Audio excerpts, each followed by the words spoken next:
안녕하세요. 저는 평범한 직장에 다니는 30대 여자입니다. 어린 시절 저희 집은 참 화목했어요.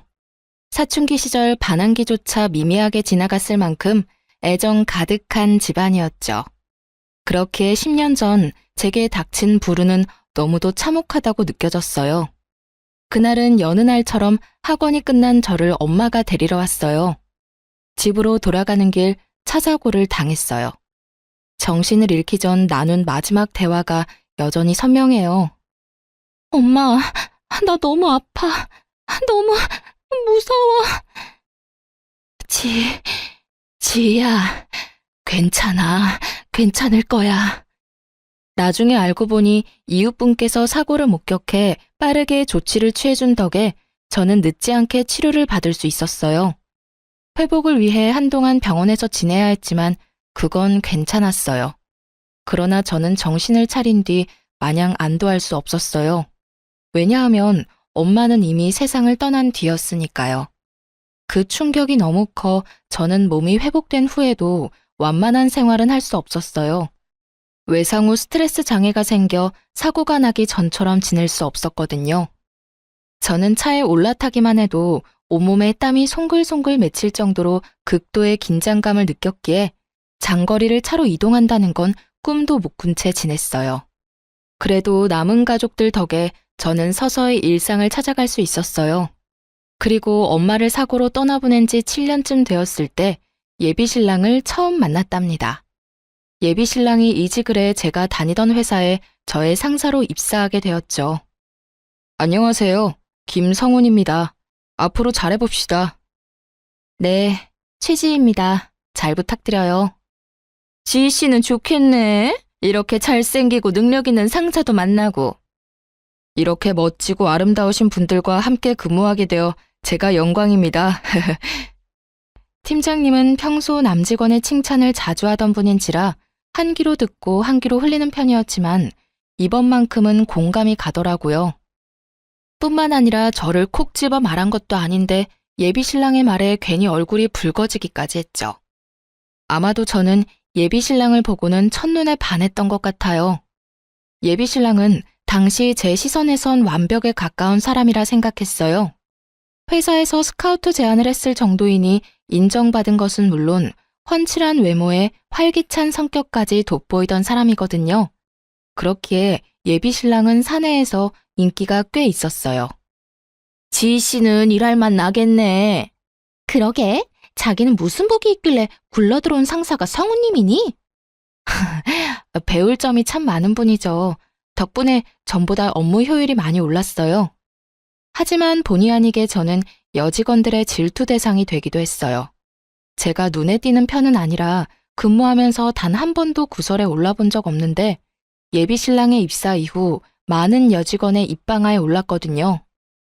요즘 이 팀 최주임 얼굴에 웃음꽃이 다 폈더라. 난 그런 모습 처음 봐. 패션은 또 어떻고요? 당장이라도 꼬리칠 기세던데요? 성우님이랑 거의 붙어있다시피 하던데 부러워 죽겠어요. 나중에는 그런 구설수가 예비신랑 귀에까지 들어갔어요. 그때부터였던 것 같아요. 유독 적극적인 태도로 저를 대했던 것 말이에요. 자기로 인해 제가 꽃뱀 불려우 같은 꼬리표까지 달게 되었을 때 예비신랑이 저를 대하는 모습이 눈에 띄게 바뀌었거든요. 그런데 그 추문이 계기가 되어 저와 예비신랑은 눈이 맞았고 그렇게 사내 커플로 발전하게 되었어요. 예비신랑과의 인연은 제게 너무도 특별했고 또 소중했어요. 제게 생긴 스트레스 장애가 예비신랑의 노력 덕에 정말 많이 좋아졌거든요. 물론 차를 탈 때 여전히 긴장은 됐지만 한두 시간 정도의 거리는 자동차로 이동이 가능할 정도로요. 거기다 예비신랑은 우리 가족에게도 각별했어요. 엄마를 잃은 후 오랜 세월이 흘렀음에도 우리 집은 종종 가라앉은 분위기가 맴돌곤 했어요. 하지만 예비신랑이 왕래하면서부터 훨씬 사람 사는 분위기로 바뀌었죠. 아이고, 우리 성훈이 왔네.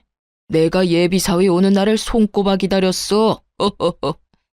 아빠도 참, 그렇게 부담 주지 마. 자꾸 그러면 우리 집에 놀러 오고 싶겠어? 저도 아버님 뵙는 날만 손꼽아 기다렸는데 통했네요. 자기야, 부담이라니. 난 너무 감사하고 좋아. 친정아빠는 언제나 예비 신랑과 함께 보내는 시간엔 들떠 있었어요. 딸들만 있어서 아들이 있다고 느껴지는 순간이 기쁘다고 했죠. 제 예비 시부모님도 참 따뜻한 분이었어요. 저를 처음 봤을 때부터 상냥히 대해주셨고 엄마를 잃은 제가 안타깝다며 잘 살펴주었답니다. 특히 예비 시모가 제게 신경을 많이 써주었어요. 어딜 가든 뭘 하든 저를 챙겨 함께하곤 했어요. 저는 그런 예비 시모에게 깊은 감사를 느꼈죠. 결혼만 안 했다 뿐이지 양가 부모님 모두 우리를 이미 가족과 다름없이 대했어요. 그렇기에 내 생에 이런 감사한 인연이 또 있을까 싶을 만큼 저는 예비 신랑에 대한 감정이 나날이 깊어갔죠. 딱 하나, 제게 남은 시련이 있다면 차를 타는 것은 어느 정도 나아졌다고 해도 여전히 운전대를 잡는 건 어려움이 크다는 것이었어요. 그 탓에 저는 제 차가 있었음에도 사고 이후 단 한 번도 몰아볼 수 없었어요. 이 이유로 차를 팔까 수없이 고민했던 적도 있었지만 제 첫 취직 선물로 부모님께서 선물해 주신 거라 쉽지 않았어요. 더군다나 그 차는 친정엄마가 직접 골라준 거였거든요. 예비신랑도 제게는 소중한 자동차임을 알고 있었던 터라 저를 대신해 관리를 도맡아 해주었죠. 하루는 예비신랑이 뜻밖에도 제 차를 빌려주라고 부탁을 하더군요. 자기야, 자기 차 말이야. 내가 며칠만 좀 타고 다닐 수 있을까? 갑자기 왜? 차에 무슨 문제라도 생겼어? 아니, 점검을 맡겼어. 내 차가 이제 오래됐잖아. 그래서 그런지 이번 기회에 이것저것 살펴보자고 하더라고. 하긴 아버님께서 타시던 차라고 했잖아. 내 차라도 괜찮다면 나는 좋아. 저는 흔쾌히 수락했고 예비신랑이 편히 타고 다니도록 며칠 보험까지 들어주었어요. 길어야 사나흘 타는 정도라고 해도 꼭 필요하다고 생각했거든요. 예비신랑은 큰 부탁을 들어준 게 아닌데도 진심으로 고마워했어요. 그리고 며칠 뒤 차를 돌려받기로 한 날이 되었는데 밤이 다 되도록 예비신랑이 차를 가지고 오지 않는 거예요. 연락도 되지 않아 얼마나 마음 졸였는지 몰라요. 이런 제 마음을 아는지 모르는지 예비신랑은 한참 후인 밤 12시가 훌쩍 넘어서야 연락이 오더군요. 왜 이렇게 연락이 안 돼? 얼마나 걱정했는지 알아? 미안해. 가볍게 저녁만 먹고 파하기로 했던 자리가 갑자기 술자리로 바뀌는 바람에 연락을 바로 못했어. 술? 오빠 지금 어딘데? 운전은 어떻게 하려고 술을 마셔? 술을 마셨다는 말만으로도 불안이 엄습했어요. 워낙 운전에 관한 일이라면 예민하던 저라 감정에 휘말리지 않게 이악 물고 참았어요. 하지만 곧 이어진 예비신랑의 말에 치밀어 오른 화를 주체하지 못했어요. 자기야, 실은 숨김없이 솔직하기로 약속해서 털어놓는 건데. 뭐야? 무슨 사고라도 쳤어? 왜 그렇게 밑밥을 깔고 그래, 불안하게. 대리를 부르는 대신 친구가 대신 운전을 해줬어. 그런데 정말 그 애는 맥주 2잔 정도밖에 안 마셨거든. 취기 하나 없이 멀쩡했는데 하필이면 음주운전 단속을 하고 있지 뭐야. 뭐? 그럼 지금 술 마신 사람한테 내 차를 맡긴 채 오빠까지 타 있었다 이거야? 진짜 미쳤어? 미안, 내가 차는 내일 가져다 줄게. 오빠 정말 생각이 있는 거야, 없는 거야? 내가 믿고 빌려줬으면 실망을 시키지 말아야지. 어떻게 음주운전인 걸 뻔히 알면서 운전대를 맡겨? 아니, 운전을 정말 잘하는 친구기도 하고 또 맥주 조금 마신 건 사실 술 마신 것도 아니잖아. 예비신랑은 핑계댈 구실을 찾는 듯 했지만 이게 그런다고 그냥저냥 넘어갈 수 있는 문제인가요? 저는 다음날 예비신랑이 우리 집 앞으로 차를 몰고 오자마자 블랙박스 확인을 해보려고 했어요. 그런 저에게 서운하다며 화를 내더군요. 최지, 너 나 못 믿어? 뭘 알고 싶어서 블랙박스까지 확인하겠다는 건데. 못 믿을 행동을 먼저 했잖아. 오빠가 음주운전을 한 건지 확인하려고 그런다 왜? 그리고 왼편 문짝 긁힌 자국 안 보여? 어떻게 된 건지 직접 확인해야 할 거 아니야. 아, 그래. 내 친구가 차 빼다가 조금 긁어먹었다. 내가 수리해 줄게. 그럼 될 일을 왜 이렇게 유난이야? 저는 언성을 높인 예비신랑을 뒤로 한 채 블랙박스를 켜 차를 빌려줬던 날부터 살펴보기 시작했어요. 그리고 곧 또 다른 사실을 알게 되었죠. 예비 신랑이 제 허락도 없이 차를 그 친구에게 빌려주기까지 했더군요. 알고 보니 자기 차를 정비소에 맡겼다는 것부터 거짓이었어요. 제게 차를 빌릴 구실일 뿐이었던 거예요. 몰래 제 차를 빌려준 것도 모자라 긁어먹고 또 음주운전까지 맡겼던 겁니다. 저는 이 모든 상황에 열이 뻗쳐 예비 신랑을 쥐잡듯 잡아댔어요. 정말 너무하다는 생각 안 들어? 나한테 이 차가 어떤 차인 줄 몰라? 빌려주고 싶거든 오빠 차를 빌려주던가. 거짓말까지 치면서 이랬던 이유가 뭔데? 이러면서 뭐? 유난이라고? 자기야, 내가 미안해. 정말 진심으로 잘못했어. 그러니까 진정하고 이야기하자, 응? 나 무시하고 버린 이 상황에 진정 같은 소리 하고 있네. 일은 능력껏 척척 잘도 하는 사람이 이런 사리 분별도 못하는 게 말이나 돼? 도대체 왜 이러는 건데 왜? 자기야, 무시라니 절대 그런 것 아니야. 그날 제게 용서를 빌겠다며 음주운전을 했던 그 친구까지 제 앞에 데려와서는 다시는 이런 일 없을 거라고 빌더군요. 거기다 둘이서 책임지고 제 차를 수리해 놓겠다고 약속했죠. 물론 그런다 해도 제 화가 쉽게 누그러지진 않았어요. 다만 이번 일을 통해 예비 신랑이 생각을 고쳐먹겠구나 싶었어요. 실로 그날 이후 차에 관련해서는 좀 더 신중하려는 모습을 보여줬어요. 그래서 제게는 하나의 사건이라고 표현해도 될 만큼 문제의 날이었지만 더는 책잡지 않고 넘어가기로 했어요. 그 후 6개월쯤 지났을 때 저희는 양가 부모님께 결혼 허락을 받았고 얼마 지나지 않아 상견례까지 하게 되었어요. 그렇게 본격적으로 결혼 준비를 하기 시작했죠. 그런데 모든 과정에서 어찌나 엄마 생각이 나던지 평소 잘 꾸지도 않는 꿈에 여러 번이나 엄마가 나올 정도로 사무치게 보고 싶더라고요. 그럴 때면 며칠을 감정이 널뛰기라도 하듯 오르락 내리락 요동을 쳤어요. 결혼을 앞둔 사람들은 싱숭생숭한 마음이 들기도 한다던데 그 때문이라 여기며 저 스스로 다독여가며 그렇게 결혼 준비를 이어갔죠. 하루는 친언니를 도와 조카들을 놀아주며 시간을 보냈어요. 간만에 누리는 여유라는 생각에 기분이 들떴어요. 그런데 친언니가 툭 던진 몇 마디에 깊은 고민에 빠졌습니다. 지희 너 아직 운전할 생각 없어? 갑자기 그런 건 왜 물어? 언니도 알잖아. 나 아직 운전은 무리라는 거. 그래도 결혼하면 금방 아이도 생길 텐데 괜찮겠어? 꼭 운전해야 할 필요는 없는 거 아니야? 애엄마라고 다 운전하는 것도 아니고 말이야. 꼭이라기보단 엄마가 운전할 수 있다는 게 육아엔 정말 큰 도움이 되거든. 언제가 됐든 운전할 마음이 조금이라도 있는 거면 지금부터 연습해보는 건 어떨까 싶어. 친언니의 말을 부정할 수는 없더라고요. 친언니뿐 아니라 주변에서도 운전하는 엄마들을 심심찮게 볼 수 있으니까요. 더군다나 남편이나 저나 적은 나이는 아니니 1년 정도만 신혼을 즐기고 바로 아이를 낳고 싶었어요. 그러니 친언니의 말에 절로 동요되었죠. 고심 끝에 저는 운전대를 잡아보기로 결정했어요. 못한다고 안 하면 평생 끝내지 못한 숙제로 남을 것 같았거든요. 그래서 친정아빠에게 운전 연수를 부탁했어요.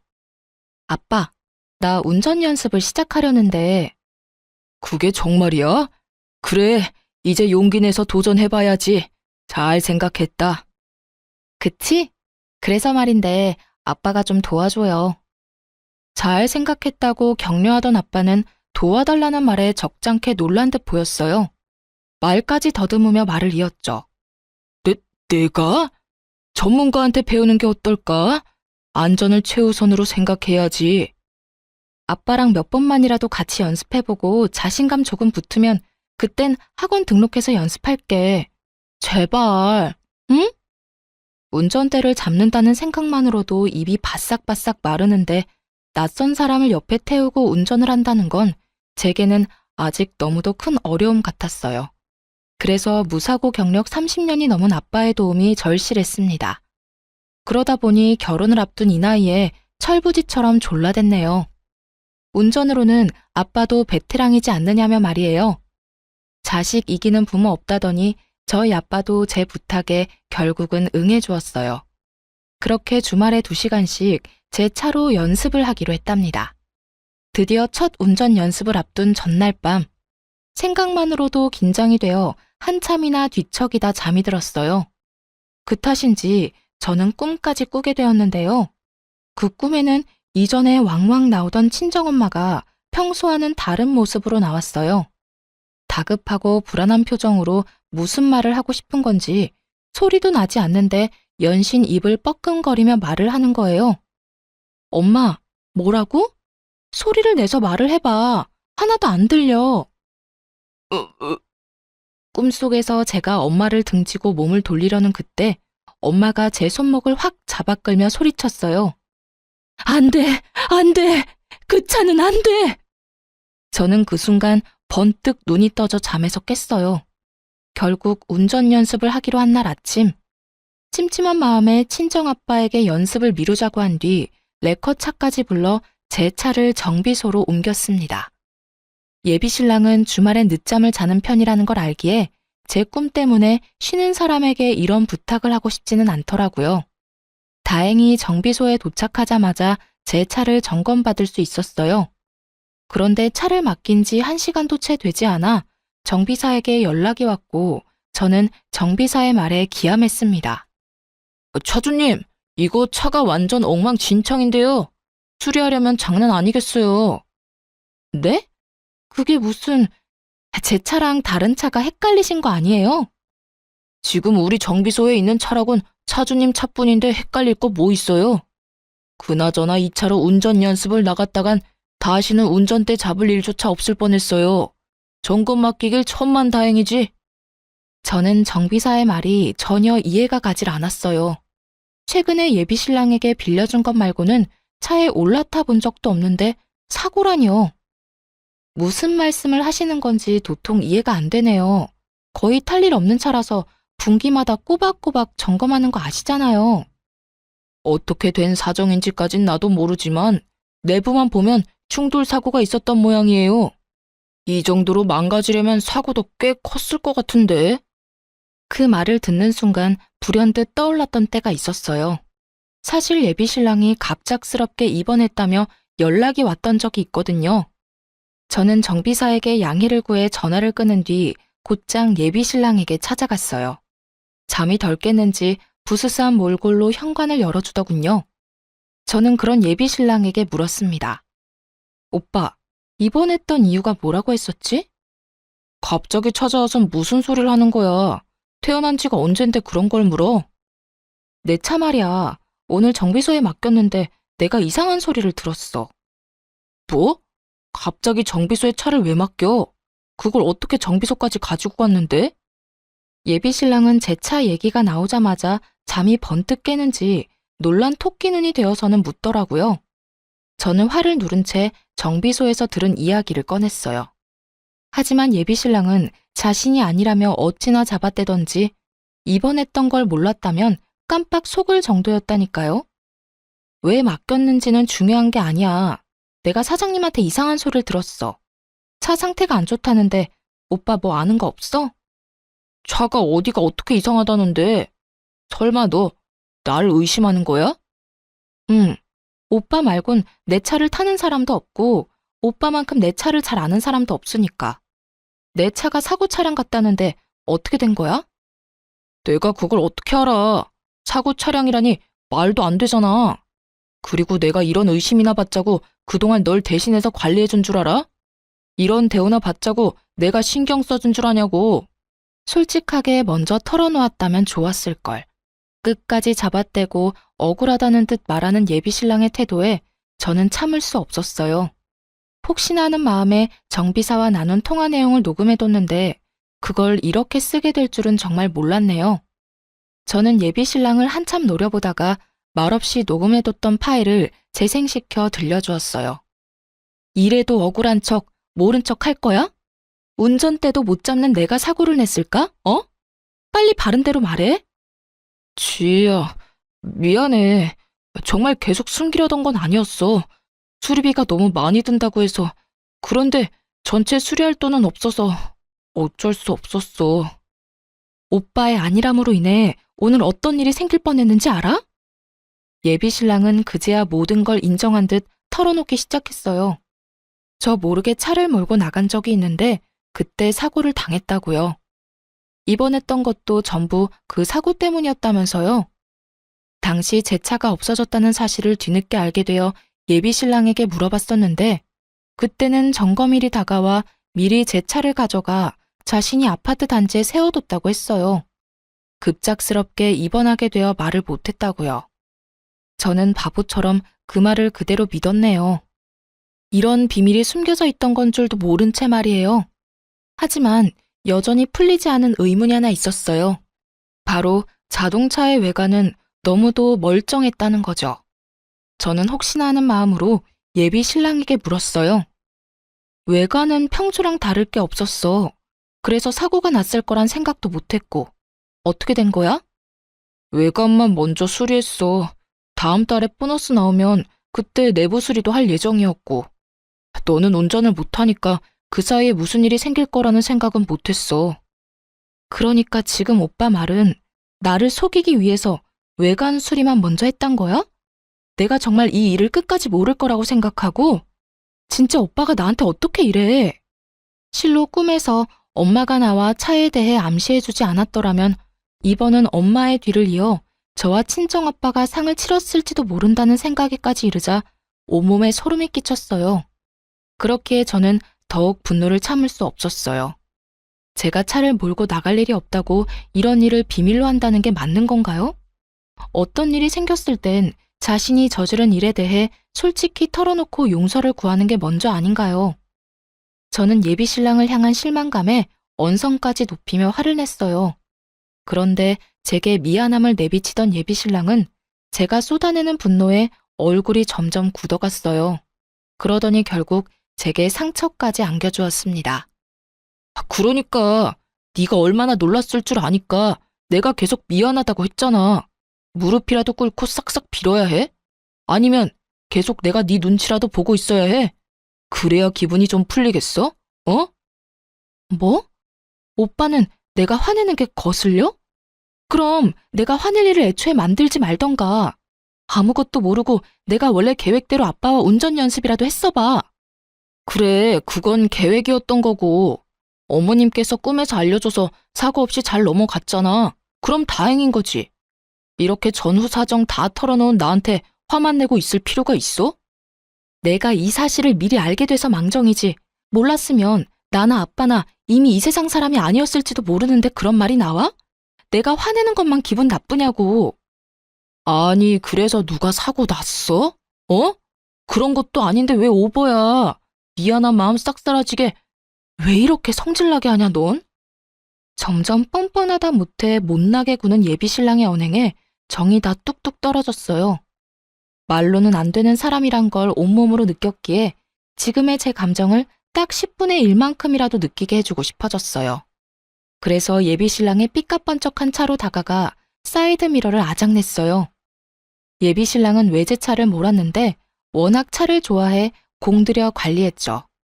적잖게 놀랐는지 급히 뛰어와 저를 뜯어말리며 노발대발했어요. 너 진짜 미쳤어? 지금 내 차에 뭐 하는 짓이야? 너 이거 수리비가 얼만 줄은 알고 이러는 거야? 내가 알게 뭐야? 너도 한번 당해봐. 이거 놔. 이거 안 놔? 이 정신 나간 게 너 같으면 놓겠냐? 이런 식으로 복수하는 거야 뭐야? 너 원래 이렇게 무식한 애였어? 질리게 왜 이래? 무식? 나도 일자 무식한 너랑은 미래를 약속할 가치도 없어. 당장 파혼해. 당장! 저의 파혼 선언에 예비 신랑이 벙찐 틈을 타 그의 손을 뿌리치고는 그 길로 택시까지 잡아타고 예비 시댁으로 향했습니다. 갑작스러운 제 방문에 예비 시댁 식구들은 꽤 놀란 듯 보였어요. 네가 연락도 없이 무슨 일이니? 급한 일이라도 있는 거야? 어머님, 아버님, 저 오빠와 파혼하겠습니다. 이 말 하러 왔어요. 이게 다 무슨 소리야? 너희 싸웠냐? 지희야, 파혼이라니? 결혼 앞두고 왜 이러니? 저는 더 할 말 없어요. 정 궁금하시면 오빠한테 직접 물어보세요. 제 의사를 표명한 뒤 예비 시댁을 나서기 위해 현관을 향해 걸어가는데 예비 시부모님께서 다급히 일어나서는 저를 붙잡았어요. 그 이유는 예비 신랑에게 전해 들은 바도 없고 또 이리도 무례한 태도로 파혼까지 운운했다는 거였어요. 그런 말을 쏟아내는데 어찌나 밉던지 저는 욱하는 마음에 소리치고 말았습니다. 지희 너 우리 무시하니? 파혼이 애들 장난이야? 이유를 말해야 우리도 생각이란 걸 해볼 것 아니야? 애들 장난이 아니니까 하겠다는 거예요. 당신의 아들 때문에 오늘 나와 내 아버지가 하마터면 이승과 작별할 뻔했다고. 그래서 끝이에요. 알겠어요? 제 말에 무슨 뜻이냐며 묻는 예비 시부모님을 뒤로 한 채 저는 그곳을 나와 집으로 돌아갔어요. 하지만 파혼 선언을 했다고 모든 게 끝난 건 아니었어요. 예비 신랑이 수차례나 찾아와서 파혼할 수 없다며 반대했거든요. 자기야, 내가 그때는 경황이 없어서 그랬어. 도둑이 제발 저린다고 나도 딱 그랬던 거지. 그러니까 넓은 마음으로 한 번만 용서해줘. 응? 용서? 오빠가 그랬잖아. 아무도 안 다쳤으니 된 것 아니냐고. 그런데 이제와 무슨 용서? 왜? 이런 일을 버리고도 결혼은 해야겠니? 그게 내 진심일 리 없잖아. 그냥 화나서 홧김에 나온 말일 뿐이야. 어쨌든 입 밖으로 뱉었잖아. 물과 말은 주워 담을 수 없단 거 몰라? 그만 찾아와. 나 오빠랑 더 할 말 없어. 예비 신랑에게 찾아오지 말라고 하자 나중에는 예비 시모까지 저를 찾아와 설득하려 했어요. 하지만 좋은 관계였을 때만큼 저를 위하진 않으시더군요. 지희야, 우리가 좀 돈독했니? 나도 다 이야기 들었어. 네가 얼마나 놀랐겠니? 어떤 마음이었을지 충분히 이해한다. 내가 그 사실 알고 아주 혼쭐을 냈어. 그러니 이만 노여움 풀어주렴. 이게 혼 좀 낸다고 나아지는 문제는 아니잖아요. 어머님, 오빠는 저를 기만했고 그로 인해 큰일을 치를 뻔했어요. 그런 오빠를 제가 뭘 어떻게 믿고 살라는 말씀이세요? 원래 남자들이 철이 좀 없잖니. 다른 남자들이라고 안 그러는 게 아니란 말이야. 그리고 청첩장까지 다 돌린 이 시점에서 돌연 파혼이라니. 그건 하객들에 대한 예의가 아니지. 또 네 사사로운 감정 하나 맞춰주겠다고 우리 집안이 개망신 당할 순 없잖니? 저는 망신을 운운하며 한 말에 열이 확 받았어요. 그런데 맞받아치려는 순간 이런 생각이 들더라고요. 진정한 망신이 뭔지 아직 모르는구나 하는 생각이요. 저는 진짜 망신이 어떤 건지 톡톡히 알려주고 싶어졌어요. 또 제가 원하는 대로 파혼해주지 않은 걸 후회하도록 만들고 싶었어요. 그래서 생각할 시간이 필요하다고 예비 시모를 돌려보냈고 며칠 뒤 예비 시댁을 찾아가 파혼을 무르겠다고 말했어요.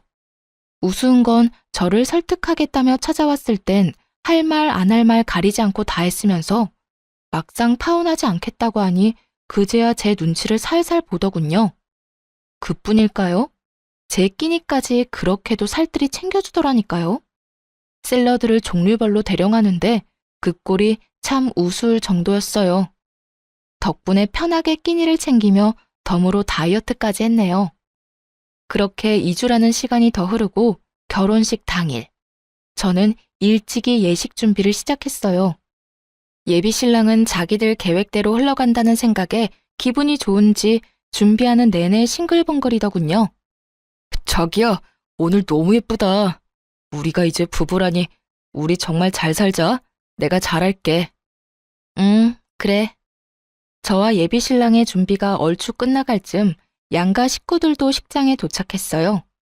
예비 시부모님은 파혼 이야기는 없었던 듯 조금의 어색함도 없이 친정아빠와 인사를 나누더군요. 그러고는 제게와 너무 예쁘다며 입바른 소리를 하는데 어찌나 가증스럽게 느껴졌는지 몰라요.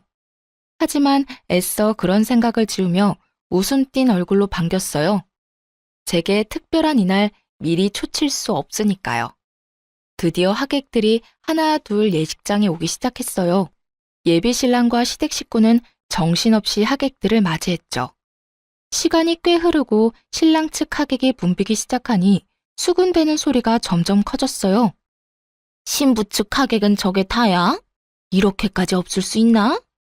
가족만 온다고 해도 이렇게 텅 비진 않을 텐데 말이야. 특이하네. 이 수군거림을 들은 예비 신랑과 예비 시부모님은 그제야 뭔가 쎄한 기운을 느끼고는 예식장을 번갈아 살피더니 제가 있는 신부 대기실로 다급히 들어왔어요. 자기야, 자기 청첩장 다 돌렸지? 다 돌렸지. 왜? 무슨 일 있어? 그게 신부 측 좌석이 텅텅 비었어. 이게 어떻게 된 거지? 예비 신랑이 이렇게까지 확인한 데에는 다 이유가 있었어요. 신랑 측 하객에 비하면 신부 측 하객 수가 직계 가족을 제외하면 10명도 채 되지 않았거든요. 저는 그저 웃음 띤 얼굴을 할 뿐 말을 보태지 않았어요. 그러자 예비 시모가 한쪽 무릎을 꿇고 엉거주춤 앉더니 제 손을 부여잡고는 울상인 표정을 하고 애원하기 시작하더군요. 예, 지희야. 설마 아닐 거라 생각하지만 이게 다 네가 의도한 건 아니지? 응. 이 경사스러운 날에 그럴 리가 없지. 그치? 그건 모를 일이죠. 어떤 의도를 말씀하시는지 모르겠지만 뭐든 장담할 수 있는 일은 없으니까요. 파혼한다고 했다가 물은 이유가 다 있는 거지. 너 정말 지희야. 무슨 생각을 하던 그건 아니야. 제발 결혼식은 성황리에 잘 마치자꾸나. 응? 예식 끝나고 후에 상의를 해도 늦지 않잖니. 엄마, 뭔 소리야 그게. 좀 알아먹게 말을 해봐. 뭘 예식 끝나고 상의한다는 건데? 상황 파악이 안 되면 입 다물고 꿇어. 지희야, 아가, 제발 예식을 망치지 말아다오. 이렇게 부탁할게. 우리 체면 좀 지켜주렴. 예비 신랑까지 제 앞에 무릎 꿇자 사회자가 예식의 시작을 알렸어요.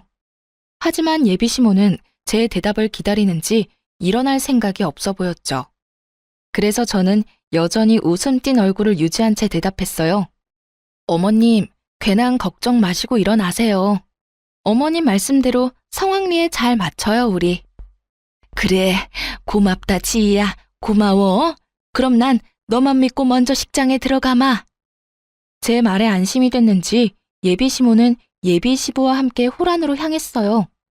예비 신랑은 도대체 무슨 상황인 줄 모르겠다며 고개를 절레절레 흔들더니 곧 직원의 안내에 따라 자신의 위치로 돌아갔죠. 그렇게 모든 준비가 끝나고 제 파혼식은 시작되었습니다.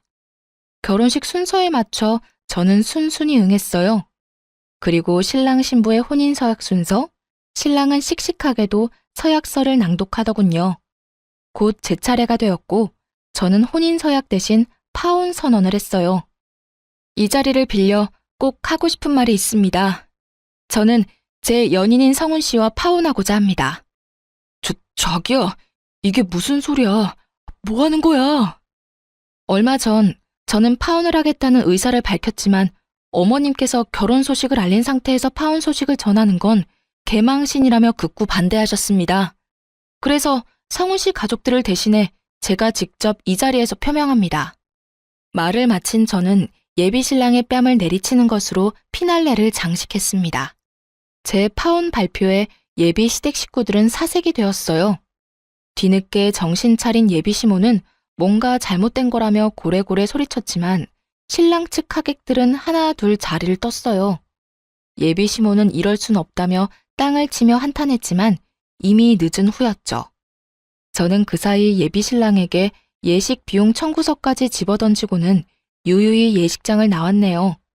사실 예비 시부모에게 파혼하지 않겠다고 이야기한 날 오전, 저는 모든 하객에게 파혼하게 되어 결혼식이 무산되었음을 미리 알렸어요. 그 후 정말 친한 친구에게만 파혼식에 자리를 좀 채워달라고 부탁했던 거였어요. 그래야 모양새가 그럴싸할 테니까요. 홀가분한 마음으로 집에 돌아오니 그제야 전화가 불나게 왔어요. 하지만 저는 가족들에게 상황을 알리고 전원을 꺼버렸어요. 그러자 다음날 전 남친은 저의 집까지 찾아왔더군요. 문을 열지 않으면 부수고 들어올 기세로 제 이름을 고래고래 부르며 행패를 부렸어요. 저는 이제 정말 관계의 종지부를 찍기 위해 맞섰죠.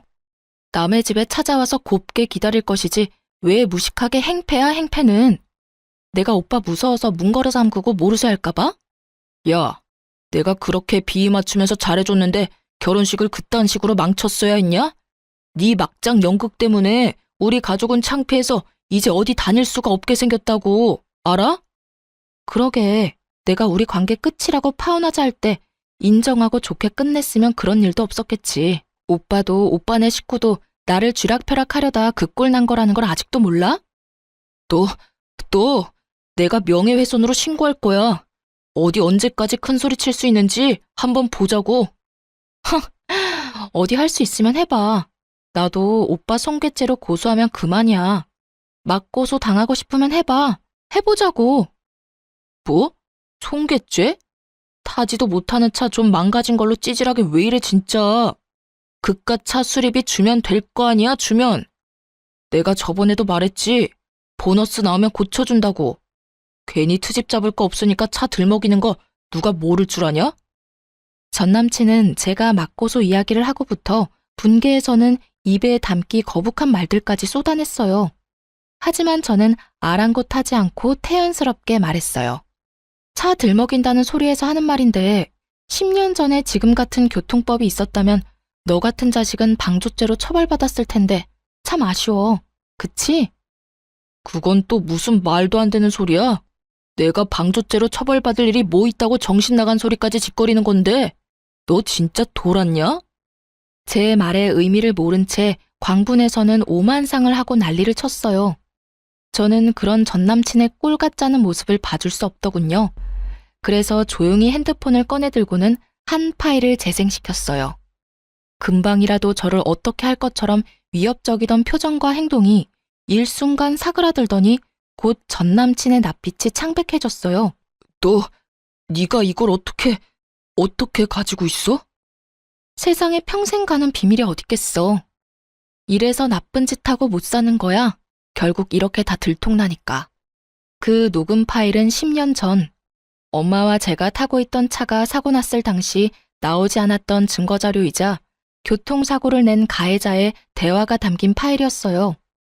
제가 어떻게 이 자료를 가지고 있었냐고요? 어쩌면 이 모든 게 하늘의 뜻이었을지 몰라요. 사실 결혼식 당일 아주 이른 시간 저를 찾아온 사람이 있었어요. 그 사람은 바로 교통사고를 낸 가해자였습니다.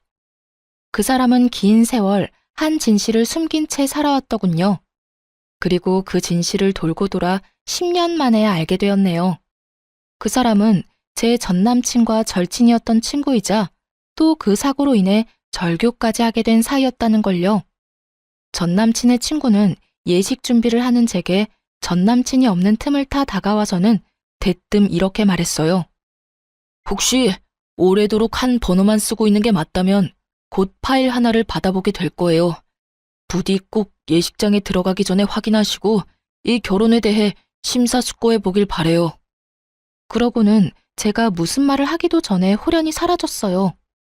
정말 그 사람의 말처럼 곧 문자로 파일 하나가 왔고 저는 화장실을 핑계로 짬을 만들어 파일을 확인했어요.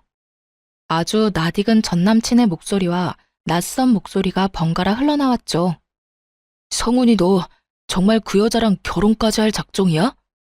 무슨 질문이 그러냐? 내 결혼 계획에 문제라도 있는 것처럼? 너랑 교제하고 있는 그 여자 10년 전 우리가 낸 교통사고 피해자 중 한 명이잖아. 그 여자는 이 사실을 알고는 있어? 야, 알고 있으면 우리가 연애를 어떻게 하냐? 너 어디 가서 이런 말 하지 마라. 알겠냐? 그리고 우리라니 난 그냥 네 옆에 앉아 있었을 뿐이잖아. 말 조심해. 야, 말은 똑바로 해야지. 그때 네가 장난친다고 핸들을 오른쪽으로 잡아당기는 바람에 충돌한 거 잊었어? 평생 죄스러운 마음으로 살아도 모자랄 판국에 그 여자랑 결혼이라니. 정말 사랑해서 결혼하려는 건 맞아? 성훈이 너 도대체 무슨 생각인 거야? 이 맹추 같은 게 넌 이 나이 먹도록 사랑 타령이냐? 걔 엄마 앞으로 돈이 꽤 나왔는데 자식들한테 그 돈을 분배해줬더라고. 근데 내 여친이 재테크로는 기가 막히거든. 벌써 그 나이에 재테크로 모은 돈이 장난 아니야. 그러니 내가 과거 운운할 여유가 있겠냐? 무슨 수를 써서든 잡아서 내 옆에 앉혀놔야지. 내 여친이 곧 내 노후인데. 과거 따위 너랑 나만 잊고 살면 죽을 때까지 아무도 몰라. 네, 제가 당한 교통사고의 원인은 바로 전 남친의 장난 때문이었어요. 핸들만 당기지 않았어도 아찔한 상황이 생겼을지 몰라도 제 엄마의 목숨까지 앗아가는 큰 사고는 면했을지도 모를 일이었던 거죠. 거기다 저와 결혼하려는 이유가 제가 모은 재산 때문이었다뇨. 엄마에게 배운 경제관념이 만들어준 지금의 아니, 그런 제가 모은 돈이라는 배경 때문에 사고 피해자라는 걸 알고도 묵인했고 또 결혼까지 결심했다니. 전 남친은 제가 만난 사람 중 가장 사악하고 끔찍한 악마처럼 보였어요. 그래서 그 자리에서 전 남친의 멱살을 잡아채 막무가내로 흔들며 난리를 쳤죠. 넌 사람도 아니야, 이 자식아. 어떻게 네가 동승했던 차에 치인 피해자라는 사실을 알고도 여태 모른 척하고 나와 내 가족을 속일 수 있어? 이건 오해야. 아니, 모함이라고. 내가 저런 말을 했을 리 없잖아. 그럼 오빠 목소리와 똑같이 흘러나오는 저 사람은 뭔데? 뭐냐고. 아니라고 부인을 하려거든 좀 정성스럽게라도 하던가. 저는 한참을 전 남친에게 막말을 퍼부었어요. 그래도 분이 풀리지 않아 친정 식구와 전 예비 시모에게 꼭 밝힐 일이 있으니 당장 제 집으로 와달라 연락까지 했어요. 친정아빠와 전 예비 시댁은 다 근거리였던 터라 모두 한 곳에 모이는 데까지 시간은 얼마 걸리지 않았어요. 전 예비 시모는 불쾌함을 드러내며 격양된 목소리로 저를 채근했죠. 네가 말한 밝힐 일이란 게 뭐냐? 피차 얼굴 마주하고 있을 사이는 아니니 빨리 하고 끝내. 그리고 넌 내가 가만 안 둘 테니까 각오하는 게 좋을 거야. 저는 전 남친의 만류에도 곧바로 녹음 파일을 틀었어요. 10년 전 사고를 알고도 모른 척 저와 결혼하려던 사실이 모두에게 밝혀지자 친정아빠는 분노에 전 남친의 멱살을 잡고 얼굴을 수도 없이 내리쳤어요. 잔뜩 겁에 질린 전 남친은 그제야 제 앞에 무릎을 꿇었죠. 그리고 전 예비 시모도 더 설 자리가 없게 되자 그제서야 우리 가족에게 굴복해 그들은 하루 꼬박 손이 발이 되도록 싹싹 빌어댔어요. 하지만 개버릇 남 못 준다고 비는 그 순간에도 알량한 자존심은 챙기고 싶었는지 전 예비 시모가 이러더군요. 옛날 일이고 사고를 낸 사람이 제 아들이 아니란 건 변함없어요. 당시 제 아들에게 죄를 묻지 않은 건 다 그만한 이유가 있기 때문이겠죠. 돈 때문에 지희와 결혼까지 하려 했고 그 사실을 알고도 묵과한 것에 대한 사죄를 드리는 겁니다. 지금 시시비비를 가려보자 이거예요? 어머님, 아니, 이제 아줌마라고 해야 맞나? 아줌마 죄를 묻지 않을 이유가 있던 게 아니에요. 그냥 아줌마 아들이 요리조리 잘 피해간 잠재적 범죄자일 뿐이지. 이 양반이 입만 살아가지고. 이보시오, 지금 법대로라면 음주운전 차량에 동승한 사람도 처벌 대상이라는 걸 몰라서 짓거리는 거요? 그리고 분명히 녹음 파일에 저 자식이 핸들을 꺾었다고 하잖아. 부모라면 언제고 자식 편이라지만 죄 지은 자식 두둔하는 게 옳은 거요? 남의 귀한 자식 범죄자 취급하지 마세요. 살면서 사소한 잘못도 안 하고 사는 사람이 있답니까? 그리고 벌써 공소시효도 지난 옛날 일로 왜 이렇게 구차하게 구는 건지 돈 보고 비밀을 숨긴 것은 인정하지만 그날의 일은 그만 끄집어내셔요. 아, 그럼 아줌마, 이건 어때요? 당신 아들이 몰래 끌고 나가 아작낸 제 차, 사고 났던 거 숨기려고 겉만 번지르르하게 고쳐놨잖아요. 이건 어떻게 하실 건데요? 이 사람은 보너스 나오면 고쳐준다고는 했지만 파혼까지 한 마당에 제가 그 말을 어떻게 믿어요? 그냥 깔끔하게 법대로 해요. 이전에 처벌받지 못한 거 덮어두고 새로운 죄목으로 법의 심판을 받으면 되겠네요. 그건 우리가 당장이라도 변상할게. 지희야, 법이라는 게 합의가 되지 않았을 때 필요한 거잖니? 너만 괜찮다면 우리가 주마. 새 차를 바꾼다면 그 값만큼 전부 줄게. 제발 다 끝난 마당에 지저분하게 헤어지진 말아주렴, 응? 제가 지금 수리비가 없어서 이래요? 그 차는 제게 정말 소중하다고요. 10년 전 떠나보낸 엄마와의 추억이 깃든 거라고요. 그런데 당신 아들이 다 엉망으로 만들었다고. 그걸 책임지란 말이야, 그걸. 미안하다. 그건 정말 미안해. 내가 어떻게 해주면 되겠니? 법적으로 하겠다고 무섭게 굴지만 말아주렴.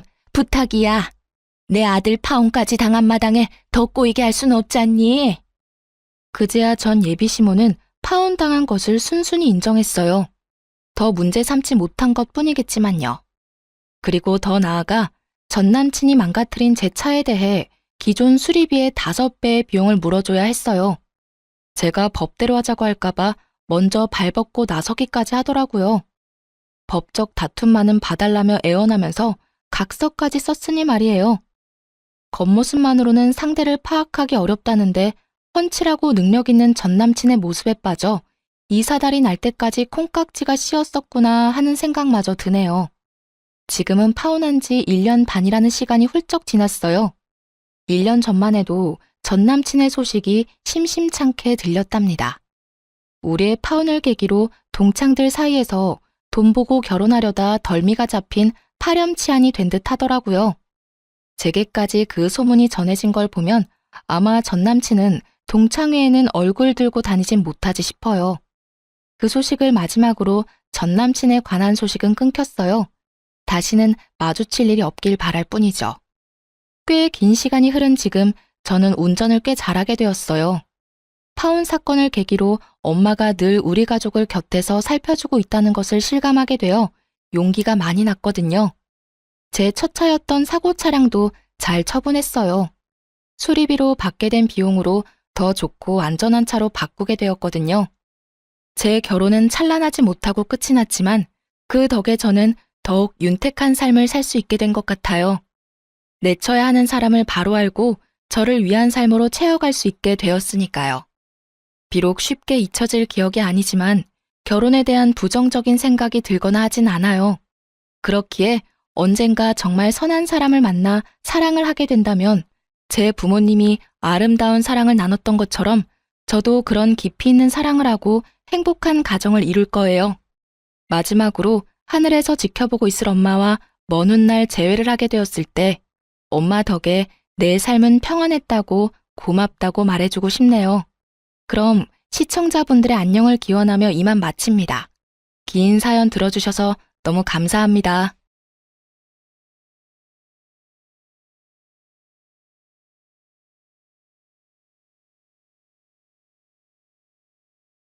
안녕하세요.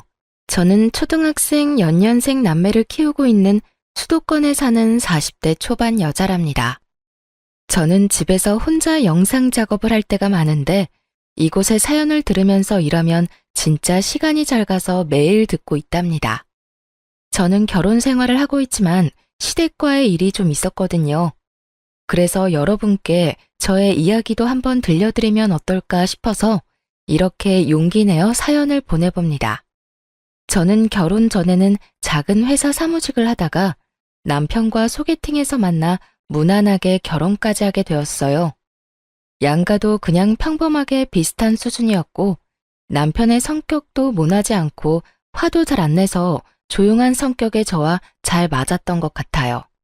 그렇게 회사를 관두고 연년생의 아이 2명을 키우다 보니 전업주부로 지낸 지 훌쩍 10년이 넘었죠.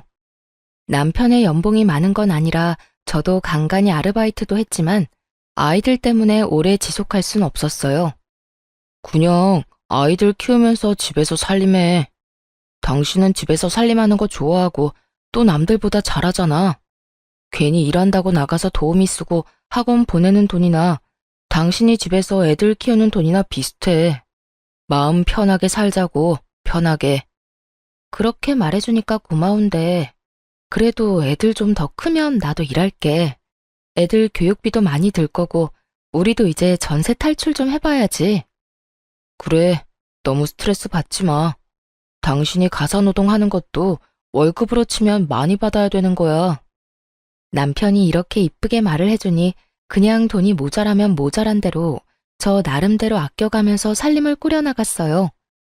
아이들 밥이나 간식도 사다 먹이는 것 없이 다 제 손으로 정성스레 만들어주려고 노력했고요. 남편도 다행히 이런 제 노력을 잘 알아줘서 살림하는 게 힘들어도 열심히 살았네요. 이런 저를 가장 힘들게 하는 건 말썽꾸러기 아이들이나 남편이 아닌 바로 시모와 동서였어요. 동서는 저보다 3살이 어렸는데 서울에서 살면서 대기업에 다니고 있어요. 그래서 저를 볼 때마다 한심하게 보며 형님인 저를 업신여겼답니다. 여기에 동서가 연봉 6천이라고 시모까지 동서랑 한 팀이 돼서 저를 얼마나 무시하는지 몰라요. 그렇게 자주 만나는 건 아니고 시부모님 생신이나 명절 때나 만나는데 만나는 날 일주일 전부터 얼마나 스트레스를 받는지 몸이 시름시름 아플 정도였죠. 어김없이 추석 명절이 돌아오고 있었는데요. 벌써 몇 년째 동서가 명절 당일 아침에 와서 제가 한 음식만 쏙 먹고 친정 간다고 오후에 갔거든요. 저는 시모가 저녁은 누가 차리냐고 난리를 쳐서 작년엔 친정에 가지도 못했어요. 이번엔 또 당하지 않으려고 명절 전전날에 동서한테 전화를 했답니다. 동서, 언제 올 거야? 이번엔 당일에 오면 안 돼. 난 내일 모레 점심때쯤 갈 거니까 늦어도 오후엔 와줘.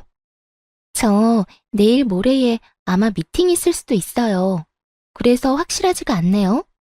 형님은 전업이라 시간이 많아서 한가하겠지만 저는 초 단위로 사는 사람이에요. 명절이라고 한가한 게 아니라고요.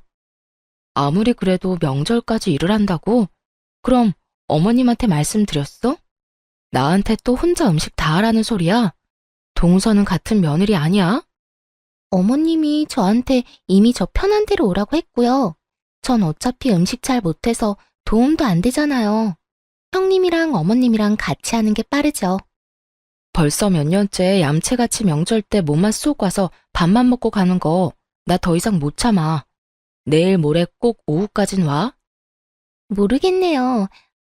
저 지금 회의 들어가야 되거든요. 바빠서 끊을게요. 그렇게 통화는 끝났는데 끝까지 저를 무시하는 동서의 태도에 핸드폰을 든 손이 너무 열이 받아서 손까지 떨려오더라고요. 그리고 또 시모한테 불만인 게 저한테는 꼭 명절 전전날에 미리 내려오라고 해서 왕복 2시간 거리에 있는 시모의 친정 부모님의 산소에 가자고 하는 겁니다. 동서한테는 한 번도 가자고 말한 적 없고 저한테만 그러죠. 그 차 막히는 데를 산소에 가서 술 한잔 따르려고 왕복 2시간 갔다 와서 또 마트로 끌고 가서 명절 음식 한다고 장 보자고 하고요. 5년 전인가 슬쩍 저한테 약한 척하면서 말을 꺼내더라고요.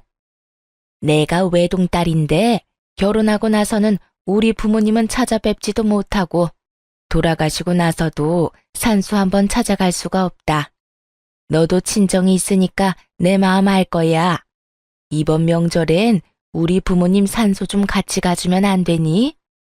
네, 저도 그 마음 이해해요. 그럼 이번 명절 끝나고 저 친정 안 갈 테니까 같이 산소에 가서 찾아뵈어요. 저는 시모가 저를 하도 탐탁치 않아 해서 조금이라도 인정받고 싶은 마음이 컸어요. 그래서 그렇게 한 번, 두 번 같이 가다 보니까 어느샌가 명절 땐 무조건 시모의 부모님 산소에 제가 찾아뵈야 하는 것처럼 몰아가더라고요. 역시나 또 전화해서 저를 닥달했어요. 이번에 우리 부모님 산소엔 언제 갈 거니? 너도 친정에는 가야 되니까 명절 이틀 전에 미리 와서 같이 가자. 이번엔 제가 일이 있어서 그렇게 일찍은 못 내려가고요. 아범만 보낼게요. 아니면 동선애랑 가세요. 동선은 한 번도 안 가봤잖아요. 일이 바빠서 명절 당일에 오는 애한테 지금 거기까지 같이 가자고 하라는 거니? 너야 집에서 놀아서 남아도는 게 시간인데 1년에 한 번 가는 게 그렇게 귀찮아? 이래서 뭔 맏며느리를 한다고? 시모가 전화를 거칠게 끊어버렸어요. 가뜩이나 동서와의 통화에서도 마음이 상했는데 시모까지 불편한 티를 내니 속상하더라고요. 남편한테도 시모가 뭐라고 한 소리 했는지 제가 말을 꺼내자 이미 알고 있더군요. 나도 회사에 말해서 시간 내볼 테니까 그냥 같이 산소에 가드리자. 1년에 한 번인데 그거 좀 해드리면 어때? 근데 동서도 있는데 왜 맨날 나만 해야 되냐고. 내가 무슨 동네 북이야? 당신도 설마 어머니처럼 내가 일 안 하니까 가는 게 당연하다고 생각하는 거야? 나 진짜 그날 이미 약속이 있어서 못 내려가. 이번엔 절대 안 갈 거니까 그렇게 알아. 제가 단호하게 선을 그으니까 남편도 별소리 못하고 그냥 안 간다고 말을 전했나 보더라고요. 그렇게 명절이 다가왔고 저는 도축장에 끌려가는 소 같은 마음으로 추석 전날에 장을 잔뜩 봐서 시댁으로 갔어요. 제가 들어가자 시모가 팔짱을 딱 끼고 저를 째려보더군요. 너 덕분에 올해는 우리 부모님도 못 뵈고 내가 이렇게 며느리 눈치를 봐야 되나 싶다. 바쁜 일은 잘 끝나셨어? 만나자마자 저를 업신여기는 태도에 저도 기분이 확 상해서 그냥 대꾸 없이 주방으로 들어갔어요. 시모는 당연한 듯이 저한테 모든 음식을 맡기고는 텔레비전 보면서 깔깔대고 웃고 있더라고요. 그런데도 10년을 하다 보니 익숙하게 혼자 음식을 하고 있는 제 자신이 제일 등신 머저리 같았죠 뭐. 역시나 저녁 5시가 다 돼도 동서는 오지 않았어요. 저는 너무 화가 나서 어머니한테 소리쳤죠. 어머니, 동서 또 안 오네요. 동서한테 전화 좀 해서 오라고 하세요. 아니, 바쁜 애한테 왜 오라 말아야. 오늘 바빠서 내일 온다더라. 내가 그러라고 했다. 제가 지난 명절에 동서 안 하면 저도 안 한다고 분명히 말씀드리지 않았어요? 또 저 혼자 음식 다 하고 있잖아요. 너 혼자 뚝딱뚝딱 잘하잖아. 우리 식구 많은 것도 아니고 송편은 사다 먹지 않니? 뭐 할 게 그렇게 많다고 입이 대빨이나 나왔어? 그리고 막내는 대기업에 다니면서 얼마나 일하느라 바빠. 너처럼 한가하게 노는 애랑 같니? 저도 집에서 그냥 노는 거 아니에요. 저도 하는 일 많고요. 애들 챙기다 보면 하루 다 가요. 다른 엄마들은 일도 하면서 애들도 다 잘만 챙기더라. 막내 봐라. 세상에 연봉이 6천이나 되면서 일도 잘하고 딸도 똑소리 나게 잘 키우잖니. 넌 돈도 못 버니까 그만큼 몸으로 때워라. 막내가 명절 때만 해도 용돈 얼마나 두둑이 주는 줄 알아? 무슨 말을 그렇게 하세요? 누가 들으면 저는 용돈 안 드리는 줄 알겠네요. 어머니 자꾸 그렇게 동서랑 비교하면 저 진짜 상처받아요. 그거 아세요? 요즘은 다 맞벌이 한다더라. 너 때문에 우리 아들만 개고생하는 것 같아서 나도 얼마나 마음 아프고 남 부끄러운 줄 아니? 요즘은 마누라가 전업주부면 그 남편 불쌍하다고 손가락질 한다더라. 너 남편이 불쌍하지도 않니? 쓸데없는 소리 말고 얼른 마무리해. 저녁 먹게. 진짜 이때 다 때려치우고 뛰쳐나오려고 했어요. 근데 아무것도 모르고 해맑게 할아버지랑 놀고 있는 애들을 보니 분위기를 망치기가 쉽지가 않더라고요. 그래요. 그렇게 바보 같으니까 혼자 몇 년이나 명절 음식 다 하고 있는 거겠죠. 역시나 동서는 옷을 쫙 차려입고 양손에 선물 바리바리 싸들고 명절 아침에 왔더라고요. 동서를 본 시모가 얼마나 환하게 웃으면서 맞아주던지 누가 보면 막내딸 왔는지 알겠더라고요. 어제 하루 종일 음식하고 애들 돌보고 일어나 아침부터 또 상 차려서 꾀제제한 저하고는 너무 비교가 되게 상큼할 정도였다니까요. 진짜 기가 막히고 코가 막혀서 그냥 그 상황을 멀거니 보고 있었어요. 동서는 시부한테 선물을 넘겨주고 시모한테는 오자마자 용돈 봉투를 저 보라는 듯이 주는 거 있죠. 거기다 우리 아이들한테도 용돈 봉투를 하나씩 주더라고요. 애들은 속도 없이 좋다고 받고 있고요. 동서, 내가 그렇게 어제 오라고 하지 않았어? 내 말 무시하는 거야? 어머 형님, 진짜 미안해요. 일이 너무 바빠서 연락할 시간도 없었네요. 그때 시모가 제 등짝을 팍 때리는 게 아니겠어요. 예, 너 지금 막내한테 뭐 하는 거야? 바쁜 애가 오늘 온 것만 해도 성의는 다 보인 거지. 내가 누누이 말하지만 집에서 멍 때리는 너랑 같아? 앞으로 돈 못 버는 네가 혼자 음식하는 거야. 넌 그렇게 눈치가 없어? 어머니, 진정하세요. 취직 못하는 형님 속은 더 상하겠죠. 요즘 시대에 알바를 해도 200은 벌 텐데 얼마나 능력이 없으면 전업을 하겠어요. 동서 지금 말 다 했어? 동서가 얼마나 잘났길래 그렇게 사람을 무시해. 너보단 잘났으니까 그런 말도 할 수 있겠지. 너 그만 못해? 그만하고 들어가서 점심상 차려라. 큰 소리가 나자 거실에 있던 몇 명의 친척들이 수군대면서 우리를 지켜보고 있는 게 느껴졌어요. 이렇게 친척들 앞에서 저를 무슨 무수리 취급하는 시모한테 진짜 진저리가 나더군요. 둘이 편을 먹고 저 하나 우스운 사람으로 몰아가는데 다른 가족들은 그냥 보고만 있고요. 더 어이없는 건 그 상황에서도 아무 말 안 하는 남편 놈이었답니다. 오히려 저한테 그만하라는 입모양을 하는 게 아니겠어요. 그 모습을 보니 남편한테도 정이 떨어져 버리고 내가 피도 안 섞인 남의 집구석에서 혼자 무보수 노동하면서 뭐 하고 있나 싶더라고요. 제가 이런 취급 받으면서 헤헤거리며 밥 차리면 진짜 배알도 없는 년이겠죠? 전 이제 갈 테니까 동서랑 맛있게 차려 먹어요. 저는 아이들만 데리고 시댁을 나와버렸어요. 뒤에서 시모가 소리소리를 질렀지만 못 들은 척하고 남편 차 몰고 그냥 와버렸답니다. 남편은 저녁이 돼서야 스멀스멀 집으로 돌아왔더군요. 아니 그렇게 가버리면 어떡해? 내가 아버지 어머니 화 풀어드리느라 얼마나 진땀 뺐는 줄 알아? 당신도 참 답 없다. 내가 그런 취급을 당했으면 같이 화내면서 나와야 하는 거 아니야? 당신이 정말 내 남편 맞아? 거기서 똑같이 화내면 똑같은 사람 되는 거야. 당신 현명한 줄 알았는데 왜 그렇게 재수 씨 얘기만 나오면 흥분을 해? 당신은 걔가 나 무시하는 걸 앞에서 봐도 어떻게 그런 소리를 해? 당신이 걔랑 어머님한테 똑바로 한마디 해. 그 전까진 난 다신 당신 집에 안 가. 아, 또 그 소리야? 내가 말 안 해봤어? 당신이 말하라고 할 때마다 매번 말씀드려도 내 말은 먹히지도 않잖아. 당신도 좀 내려놓고 재수 씨랑 잘 지내려고 노력을 해봐. 저와 시모 사이에서 적극적으로 힘이 돼주지 않는 남편한테 너무 서운했어요. 더 이상 말해봤자 입만 아플 뿐인 거죠. 저는 시모와 동서가 저한테 했던 말들이 자꾸 생각나서 저를 오랫동안 괴롭혔어요. 제 존재 자체가 정말 쓸모없는 것처럼 느껴지고 자존감이 지하까지 내려가는 것 같달까요? 그러던 중에 시부의 생일이 다가왔는데요. 저한텐 아무 말도 없다가 약속 당일에 남편이 이러더라고요. 오늘은 현석이가 산다고 지네 집 근처로 오라는데? 거기 유명한 소갈비집 있잖아. 그런 건 같이 의논해서 정해야지.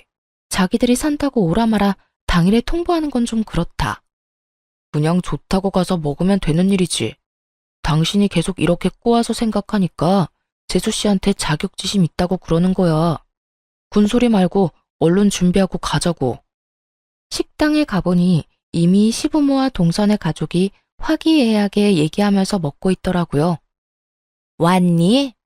얘네가 우리를 좀 일찍 데리러 와서 30분 좀 일찍 도착했다.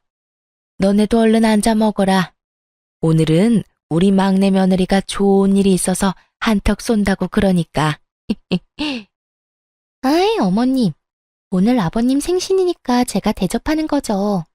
아파트 가격이 좀 많이 오른 건 어머님 기분 좋으시라고 말씀드린 거예요.